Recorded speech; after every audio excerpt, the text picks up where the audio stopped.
Džiaugsmo sveikinimai. Ar esi išgelbėtas ir pasiekęs amžiną gyvenimą?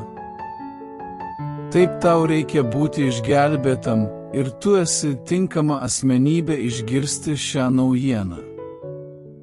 Iš tikrųjų, žmogaus gyvenimo pabaigoje yra tik dvi vietos: amžinas pasmerkimas pragare arba amžinas gyvenimas ir išgelbėjimas su Dievu rojuje. Kur atsidursi priklauso nuo tavo pačio sprendimo.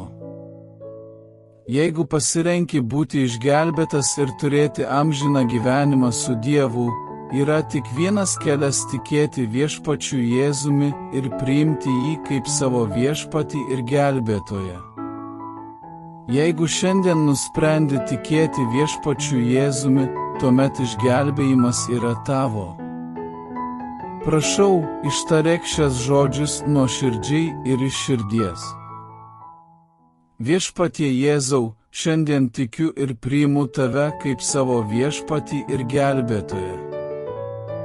Tikiu, kad tavo mirtis ant kryžiaus atpirko visus mano nuodėmes. Įeik į mano širdį ir vedžiok mano gyvenimą tavo teisingų kelių. Amen. Jeigu tai išsakysi nuoširdžiai ir iš tikros širdies, tada šiandien esi gavęs išgelbėjimą amžinam gyvenimui, o Tėvas danguje tave su džiaugsmu pasitinka. Tai reiškia, kad tavo vardas jau įrašytas gyvenimo knygoje dangaus karalystėje.